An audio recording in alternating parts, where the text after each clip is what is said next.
하나님께서 오늘 우리들에게 허락하신 말씀은 신약성경 마태복음 20장 1절의 말씀입니다. 천국은 마치 품꾼을 얻어 포도원에 들여보내려고 이른 아침에 나간 집주인과 같으니. 아멘. 하나님께서 우리와 함께 하시며 말씀 주심을 감사드립니다. 아멘. 자, 옆에 계신 분들과 인사 나누겠습니다.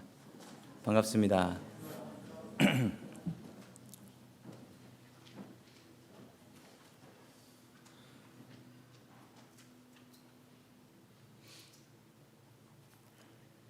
저도 나이를 1살, 2살 먹으면서 가끔 제 마음속으로 드는 이런 생각이 있습니다. 우리 아버지는 내 나이였을 때 마음이 어땠을까? 저는 어렸을 적에 아버지를 보면서 아버지의 마음은 어땠을까? 이런 생각들을 해보긴 했지만 이해할 수는 없었습니다. 1살, 2살 먹으면서 저희 아버지 나이를 통과하고 있는 거죠. 경험하면서 우리 아버지의 마음은 이랬겠구나. 우리 아버지의 삶의 무게는 이 정도였겠구나 라고 짐작을 할 수가 있습니다. 오늘 하나님 아버지의 마음이라는 제목으로 하나님의 말씀을 증거하겠습니다. 이 말씀을 통하여 조금이라도 우리가 더 하나님의 마음을 이해하며 살 수 있기를 주의 이름으로 축원합니다. 아멘. 첫 번째, 하나님께서 우리들에게 주시는 말씀은 이해할 수 없으면 믿으라라는 말씀입니다. 이해할 수 없으면 믿으라. 어느 아버지와 딸이 있었습니다. 고등학교 들어간 딸이었는데 사춘기가 제대로 와서 아버지하고 관계가 그렇게 좋지가 않았어요. 아버지는 말도 별로 없으셨고 아버지는 외모도 별품 없어서 고등학생 딸을 두고 있는데 머리는 하얗게 할아버지처럼 쇠어 있었고, 게다가 아버지는 엄지 손가락에 큰 상처가 있으셨어요. 그래서 자기 친구들이 우리 아버지를 알아보면 어떡하나라고 걱정하고 있는 딸이 있었습니다. 우연히 어느 날 엄마랑 이런 얘기를 했습니다. 난 아빠가 정말 싫어 라고 얘기했습니다. 그러자 엄마는 이 얘기를 듣고서 딸에게 크게 화를 냈습니다. 그리고 이렇게 얘기했습니다. 네가 4살 때 너는 가끔 발작을 일으켰단다. 발작을 일으키고 길바닥에 들어 누우면 아무것도 준비한 게 없었던 우리들은 어쩔 수 없이 아빠가 네 입에다가 엄지손가락을 넣었다. 네가 이를 너무 갈아서 이가 상하지 않을까 봐. 너의 아버지는 네 입에다가 손을 넣어서 손가락이 그렇게 된 거고, 네 아버지가 그때부터 너무 속을 많이 썩어서 흰머리가 저렇게 나기 시작한 것이란다. 어느 다 큰 딸이 고백했습니다. 신문에서 저도 읽은 이야기인데, 자기가 그때 아버지의 마음을 몰랐다고, 그러나 지금은 이해할 수 있다고. 아버지는 참 이해하기 힘듭니다. 엄마들은 이야기도 많이 하고 말도 많이 하는데 아빠들은 말도 별로 없어요. 말도 별로 하지도 않고 이거 해라 저거 해라 설명도 없이 그냥 이야기합니다. 아버지들은 참 이해하기 어려워요. 오늘 성경 말씀에도 이해할 수 없는 포도원 주인 하나가 나오는데 정말 이해할 수가 없어요. 이 포도원 주인, 첫 번째 이해할 수 없는 것은 일꾼을 직접 구하러 나갔다라는 것을 저는 이해할 수가 없습니다. 우리 다 함께 마태복음 20장 1절의 말씀을 같이 봅니다. 시작. 하늘나라는 자기 포도원에서 일꾼을 고용하려고 이른 아침에 지도해서 포도원 주인과 같다. 아멘. 이 이야기를 보면 이 포도원 주인이 어떤 정도의 농사를 짓는 사람이겠구나 대략 알 수가 있습니다. 보통 작은 포도원에서는 따로 일꾼이 없어요. 그냥 가족들이 농사를 짓죠. 포도를 재배합니다. 그러다가 이 포도원에 일이 많을 때가 있어요. 그때가 되면 일꾼들을 쓰는 거죠. 일꾼들을 하루하루 이렇게 데려와 가지고 일꾼들을 씁니다. 아마도 주인이 직접 나가서 일꾼을 구하러 오는 것을 보니 이 포도원은 분명히 작은 포도원이고 가족끼리 운영하는 조그마한 포도원이다라는 것을 알 수가 있습니다. 그런데 뒤에 이야기를 보면 이게 완전히 틀렸다라는 걸 알 수가 있어요. 우리 8절 말씀 봅니다. 시작. 저녁이 되니 포도원 주인이 자기 관리인에게 말하기를. 아멘. 관리인이 나옵니다. 관리인. 자, 관리인이 영어로 보면 foreman이에요. 자, 이거는 관리인이라기보다는 이 뭐로 번역을 하냐면 십장이라고 번역하죠. 십장. 일꾼들이 있으면 그 일꾼들에게 일시키는 대장. 갑자기 이 사람이 왜 나오죠? 그리고 만약에 정말 일꾼이 필요해서 구하게 된다면 주인이 나가서 구해야 됩니까? 십장이 나가서 구해야 됩니까? 당연히 일을 알고 있는 관리인이 나가서 구해야 합니다. 그런데 주인이 나가서 구했다. 이건 정말 이해할 수가 없습니다. 포도원이 규모가 있고 관리인까지 있는데 왜 직접 주인이 나가서 일꾼을 구해왔을까요? 주인을 이해할 수가 없습니다. 두 번째 주인을 이해할 수 없는 이야기는 이 주인은 너무나 계획성이 없어요. 이 주인은 포도원 일을 해본 것 같지도 않습니다. 포도원 일을 잘 알고 있는 사람이라면 우리 포도원이 얼마나 크고 오늘 해야 될 작업이 이만큼이니 일꾼이 이만큼 필요하겠구나라고 해서 구해오면 되잖아요. 그런데 이 주인이 몇 시에 나가서 구했다고 합니까? 이른 아침에 갔고요. 이른 아침에 가는 건 당연한 거예요. 일꾼은 이른 아침에 데려다 쓰는 겁니다. 해 떴을 때. 자, 오전 9시, 12시, 3시, 5시에 가서 구해옵니다. 도무지 계획이라고는 있는 사람 같지가 않습니다. 아침에 일꾼 구해왔다가 아이고 부족하네? 9시에 가서 또 구해오고 12시에 가서 구해오고 이래도 부족하네? 5시는 뭡니까? 5시는 해 질 때인데 5시에 사람 데려다가 포도원 데려오는데 시간 걸려. 일 뭐 하라고 얘기 들어. 그럼 해줘. 그럼 이 사람은 아무 일도 안 하고 가는 거예요. 도무지 계획이라고는 없어 보입니다. 모르면 맡기면 되는데 이 주인은 맡기지도 않고 자기가 가서 사람들을 구해와요. 도무지 이 주인은 농사도 안 지어본 그런 주인 같습니다. 세 번째 이 주인의 이해할 수 없는 것은 지혜가 없어요. 지혜가 전혀 없어 보입니다. 마태복음 20장 8절 말씀 뒷부분입니다. 같이 봅니다. 시작. 일꾼들을 불러 맨 나중에 온 사람들로부터 시작하여 맨 먼저 온 사람들에게까지 품삯을 치르시오 하였다. 아멘. 이제 해가 지고 더 이상 일을 할 수가 없습니다. 일꾼들한테 돈을 나눠줘야 되는데 이 돈 나눠주는 건 또 관리인한테 시키네요. 돈 나눠주는 건 관리인에게 시켰는데 관리인에게 이야기하면서 꼼꼼하게 이야기를 해줍니다. 잘 알지도 못하는 것 같은데 꼼꼼하게 뭐라고 얘기하냐면 당연히 먼저 온 사람이 먼저 받고 나가야죠. 새벽부터 와서 그 떼양볕에 열심히 일한 사람 먼저 보내줘야죠. 그런데 이 주인은 아니 거꾸로 맨 나중에 온 사람부터 줘서 맨 처음 온 사람을 제일 마지막에 보내라. 그리고 더욱더 놀라운 것은 처음부터 끝까지 다 한 달란트로 통일해서 나눠줘라라는 것입니다. 아주 넌센스 같은 일이죠. 똑같은 한 달란트를 받게 되는데 제가 이거 곰곰이 생각해 보니까 저는 이 일꾼들이 화 안 나게 한 달란트를 나눠줄 방법이 있더라고요. 제일 먼저 온 사람을 불러요.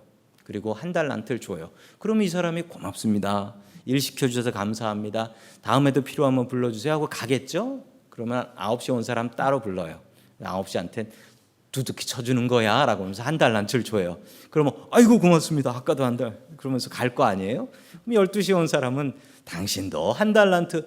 그러면 뭐 오후 5시에 온 사람은 한 달란트 받고 뭐 난리가 날 겁니다. 아무 문제도 없고. 이렇게 하면 되잖아요. 왜 이렇게 안 하고 거꾸로 해요?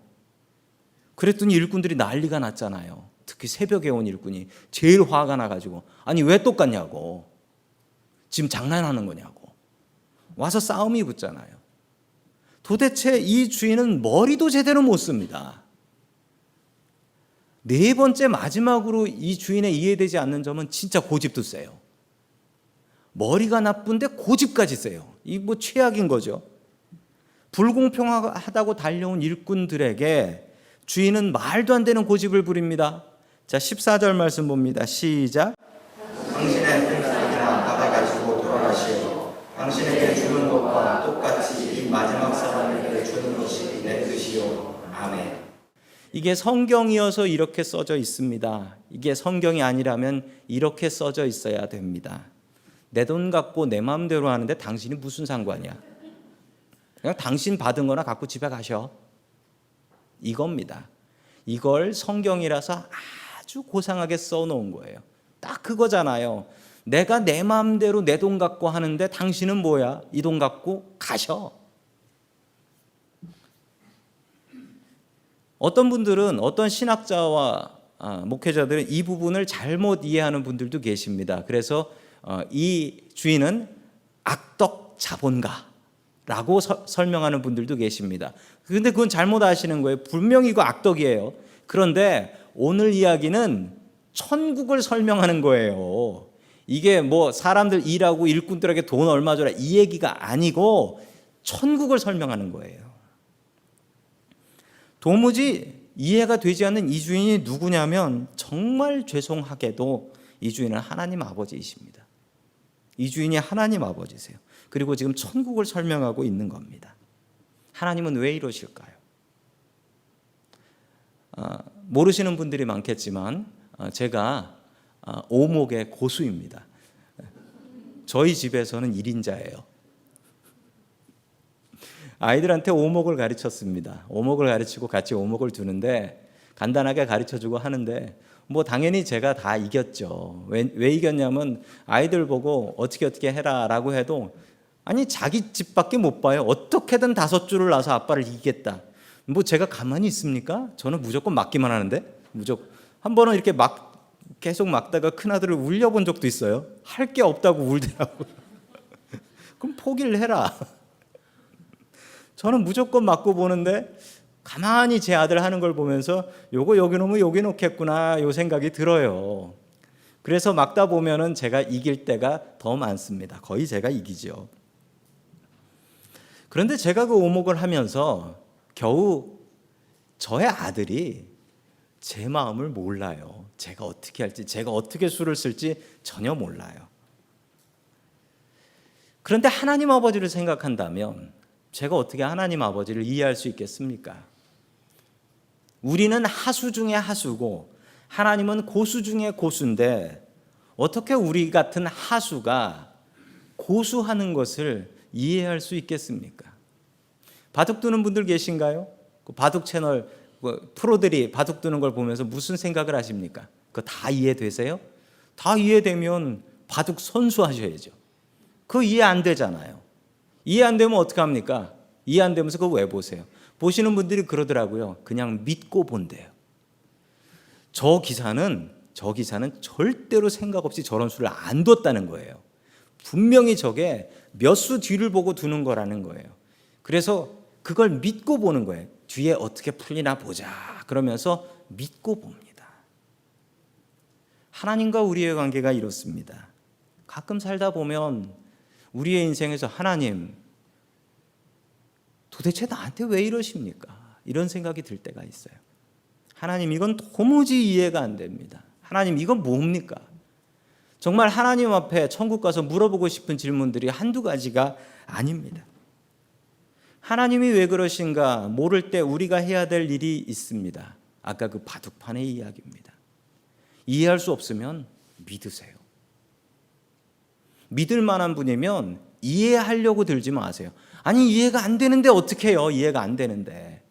이해가 안 되면 그냥 믿고 따라가는 거예요.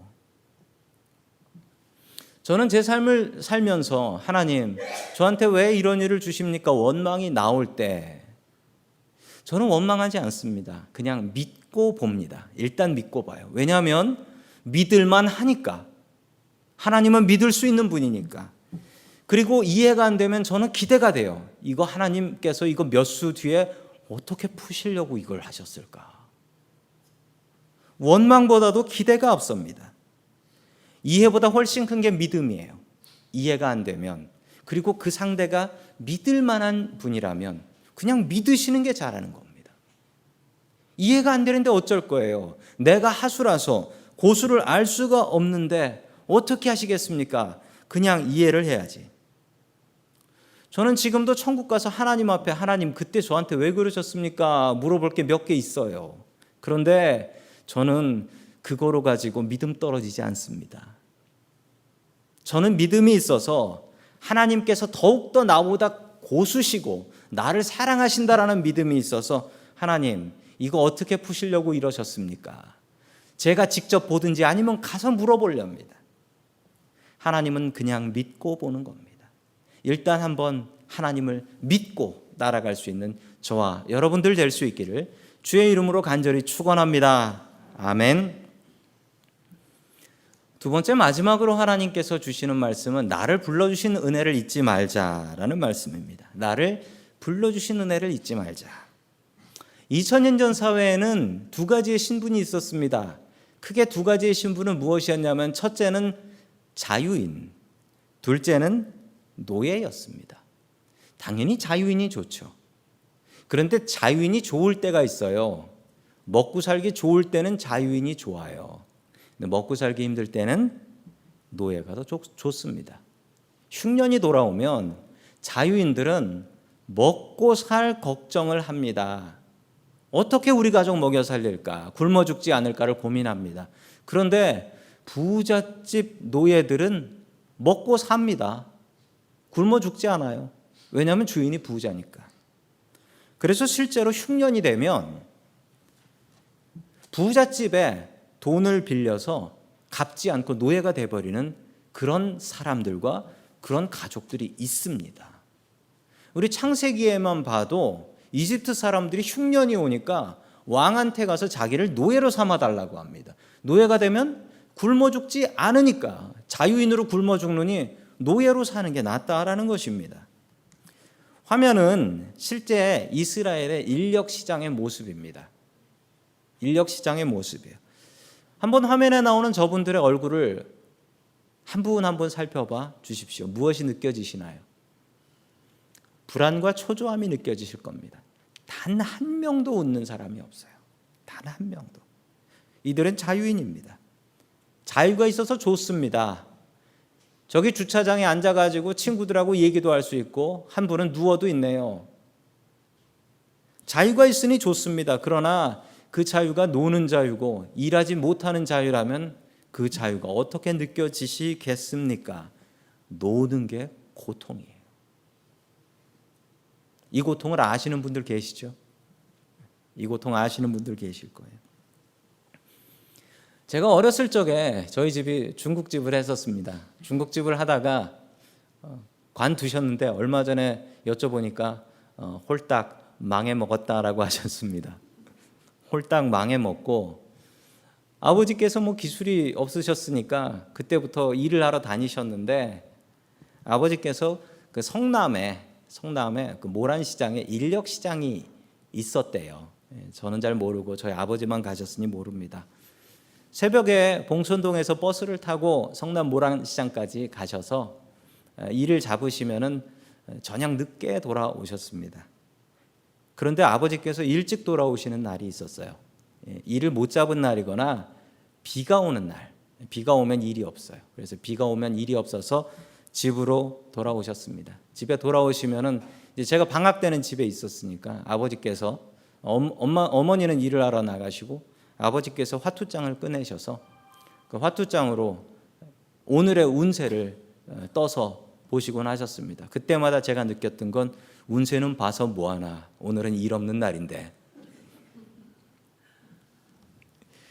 그때 그 아버지의 어깨가 생각이 납니다. 가장으로서 집에서 쉬는 것, 어깨가 쭉 늘어져 가지고 있으셨어요. 오늘 일꾼들의 모습이 이런 모습입니다. 아마도 주님께서 가셨던 포도원 주인이 가서 구해왔던 인력시장의 모습이 아마 저런 모습과 저런 풍경이 아니었나 싶습니다. 일꾼들을 데려다가 일을 시켜보신 분들은 아실 겁니다. 이분들한테는 특징이 있지요. 첫 번째 특징, 처음에는 너무나 고마워한다. 하루 일꾼 구해서 이사해보고 이런 분들은 아실 거예요. 막 자기 써달라고, 힘세다고 자기 써달라고. 서로들 소리를 칩니다. 그래서 당신 나랑 가서 일합시다. 그러면 고마워하고 주위 사람들은 부러워합니다. 일 잡았구나. 부러워해요. 자, 처음에는 고마움으로 일합니다. 그 말씀이 우리 7절에 나옵니다. 7절 같이 봅니다. 시작. 그들이 그에게 대답하기를 아무래도 우리에게 일을 시키지 않아서 이러고 있습니다 하였다. 그래서 그는 포도원에 가서 일을 하시고 하고 말하였다. 아멘. 오후 5시에 일 없이 놀고 있는 일꾼의 고백입니다. 오후 5시를 생각하면 도대체 이 사람은 여기에 왜 와 있을까요? 아마도 인력시장에 늦게 나온 사람 같습니다. 사정이 있겠죠. 뭐 게을러서 늦게 나왔든지 아니면 집에 일이 있어서 혹은 가족 중에 아픈 사람이 있어서 그래도 먹고는 살아야 되니까 늦게 이 인력시장에 나온 겁니다. 이 사람이 왜 집에 안 들어갔을까요? 이 사람이 그냥 집에 못 들어가는 이유가 있습니다.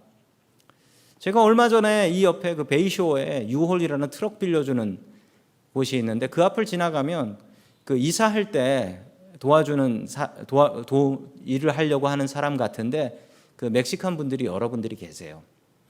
근데 그분들이 오후 늦게 되니까 그 자리를 지키고 있더라고요. 저분들은 지금 이 시간에 이사할 사람도 없을 텐데 왜 저분들이 저러고 있을까? 공을 친 거죠. 공을 친 건데 집에 못 가는 겁니다. 왜 집에 못 가냐면 미안해서 못 가고 눈치 보여서 못 가고 자식들한테 아빠가 오늘도 일을 못했구나 라는 것을 보여주기 괴로워서 못 가는 겁니다. 이게 아버지들의 무게고 이게 가장들의 무게 아니겠습니까? 이 사람들이 처음에는 감사함으로 일합니다. 그런데 슬금슬금 데려다가 일을 하면 마음이 변해요. 두 번째 변하는 건 비교하고 불평해요. 비교하기 시작하는 것은 전에 주인하고 다르네. 이 주인은 완전히 우리를 일을 시켜 먹으려고 작정을 했네. 어제 일했던 데선 밥이 이게 나왔고 오늘 일하는 데선 밥이 이게 나오네. 불평하기 시작합니다. 특별히 오늘 이야기의 가장 큰 불평은 왜 새벽부터 일한 사람하고 오후 5시에 오자마자 끝난 사람하고 일한 임금이 똑같냐는 거예요. 왜 한 데나리온이냐. 처음에 불러주셨을 때는 야, 오늘 일하고 우리 가족들 먹여 살릴 수 있겠구나라는 기쁨이었는데 가서 일하면서 마음이 바뀌고 돈 받고서 마음이 바뀌어서 그 감사가 불평으로 바뀝니다. 우리가 교회 일하면서 그래요. 교회 일하면서 처음에는 감사함으로 일합니다. 그런데 조금씩 있으면서 마음이 바뀌어요. 일을 하다 보면 아니 왜 나만 일을 하고 있을까? 이런 생각이 들어요. 또 왜 나는 일을 하는데 인정을 해주지 않을까? 이런 마음이 생겨요. 도대체 처음에 감사함은 어디를 가고 뒤로 가면 갈수록 불평과 비교만 가득한 이유가 무엇입니까? 그 이유는 처음에 은혜를 잊어버려서 그래요. 나를 불러주신 은혜를 기억해야 되는데 이걸 잊어버리니까 비교하고 불평하고. 비교할 거리 많고 불평할 거리 많습니다. 그러나 우리가 해야 될 것은 불러주신 은혜입니다. 2014년 한국에서 있었던 일입니다. 두 아이의 부모님이 어느 날 교통사고가 나서 한날 한시에 하늘나라를 가버리셨습니다. 이 두 아이는 어떻게 될까요? 고아원에 가야 되는데 이 아이를 고아원에 보낼 수 없는 사람이 있었습니다. 친척 중에 고모가 죽어도 얘들은 고아원 못 보내겠다고 내가 자식처럼 키우겠다고 데려다 키웠어요. 그런데 13살 난 큰 조카 아들인데 13살 난 아이가 게임을 너무 많이 했답니다. 당연히 그렇겠죠. 부모님 일찍 돌아가시고 얼마나 많이 고민을 했겠습니까? 갈등을 했겠습니까? 이 13살 난 큰 조카가 게임을 너무 많이 하니까 고모가 혼을 냈어요. 너 게임 그렇게 많이 하면 안 된다. 게임 좀 그만해라. 라고 혼을 냈습니다. 크게. 이럴 수 있잖아요. 그리고 여기서 아이들 키워보신 분 중에 이 얘기를 안 해보신 분들은 한 분도 안 계실 거예요. 아마 게임 좀 그만해라. 저도 많이 했던 말 중에 하나입니다. 그런데 이 13살짜리 애가 너무 화가 나가지고 주방에서 칼 들고 와서 고모를 찔러 죽였어요. 그리고 그걸 놀래서 바라보는 자기 동생까지 죽이려고 했어요. 근데 동생은 도망가고 경찰이 출동해서 동생은 안 죽었답니다. 한국 법이 참 이상해요. 13살이어서 14살이 안 돼서 얘는 소년원도 못 가고 경찰이 체포까지 할 수 없었답니다. 이 아이가 생각해야 될 것은 무엇일까요? 자기 게임 못하는 것, 다른 애들이 더 게임 많이 한다는 것, 다른 애들은 더 좋은 것 입고 더 좋은 데서 산다는 것, 비교할 것이 아니지요. 이 아이가 해야 될 것은 무엇입니까? 고아원 갈 나를 구해주신 고모의 은혜를 생각해야지요. 은혜를 모르면 짐승만도 못합니다. 짐승도 자기 밥 주는 주인을 위해서 희생하고 헌신합니다. 우리가 하나님의 은혜를 모르면 그것은 짐승만도 못한 일입니다. 여러분들은 그 은혜를 기억하고 있습니까? 그 은혜로 살아가십니까? 힘들고 불평 나올 때마다 그 은혜를 생각하며 살아가고 계십니까? 은혜를 모르면 우리는 짐승만도 못합니다. 아까 주인, 이해할 수 없는 주인 4가지를 얘기했어요. 주인은 왜 그런 이해할 수 없는 행동을 했을까요? 주인은 처음부터 일꾼이 필요 없었습니다.